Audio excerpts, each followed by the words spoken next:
Once upon a time, in a grand castle perched atop a hill, there lived a wicked queen. She was a beautiful but vain woman, obsessed with her own beauty. In her royal chamber, she possessed a magic mirror, which could speak the truth about anything she desired. Every day, without fail, the queen would stand before the mirror and ask, "Magic mirror on the wall, who is the fairest one of all?" For years, the mirror always answered the same. "You, my queen, are the fairest of them all."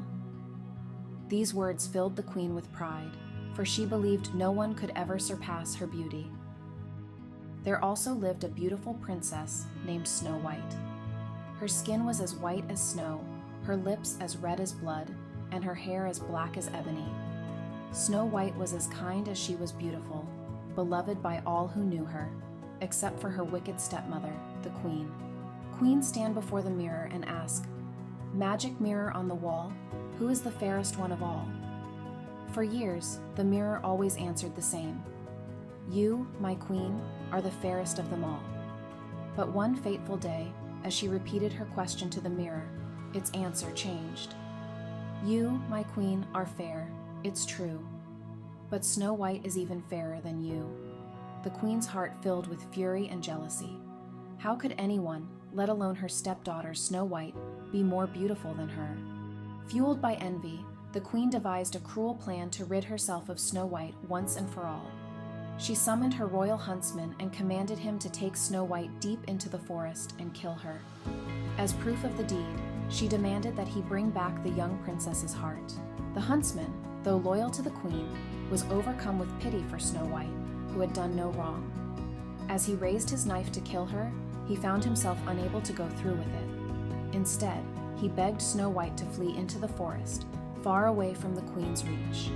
He confessed the queen's deadly plot and warned Snow White never to return to the castle.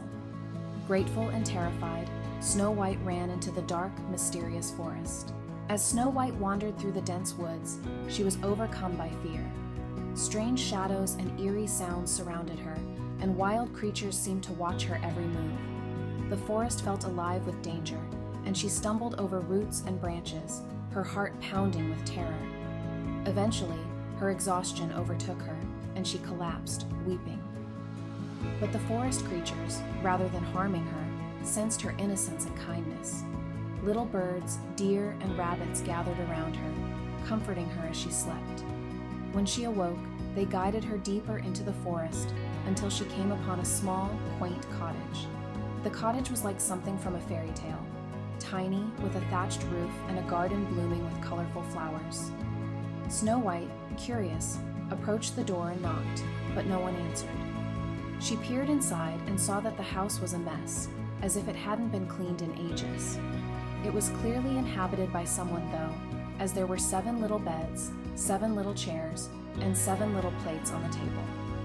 Thinking the cottage might belong to children and in need of shelter, Snow White decided to tidy up as a way of thanking whoever lived there.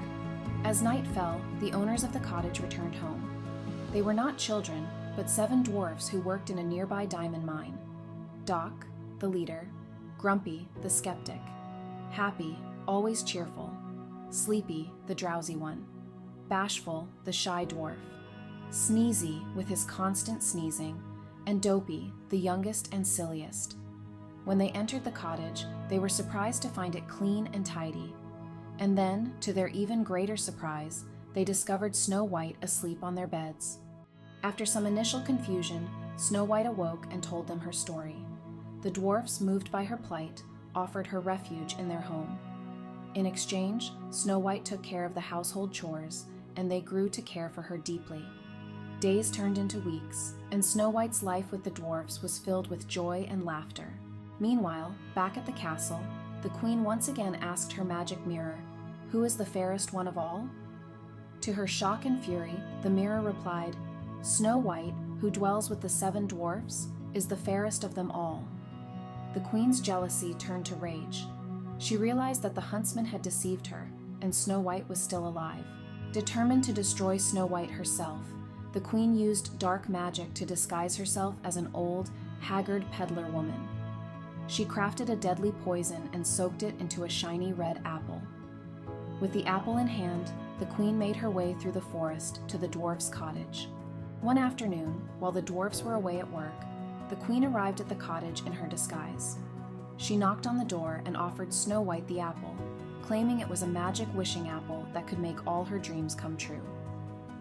Snow White, innocent and trusting, believed the old woman and accepted the apple. She took a bite, and immediately she fell to the floor, unconscious. The queen cackled in triumph and fled, believing she had finally succeeded in killing Snow White. When the dwarfs returned home and found Snow White lying on the ground, they were devastated. They tried everything to wake her, but she appeared to be dead. Heartbroken, they laid her in a glass coffin in the forest and kept watch over her, mourning their beloved friend. Time passed, but Snow White remained as beautiful as ever, her body untouched by time.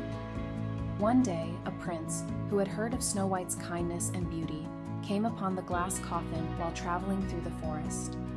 Moved by her sad fate and admiring her gentle spirit, he leaned down and gently kissed her on the forehead, an act of true love.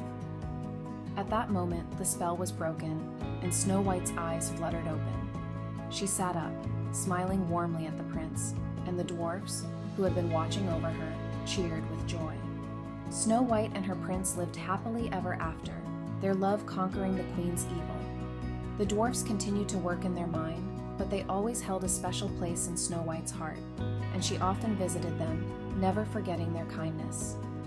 As for the wicked queen, upon learning of Snow White's revival, she flew into a fit of uncontrollable rage. Disguised as the old peddler woman who had poisoned Snow White, she set out to finish what she had started.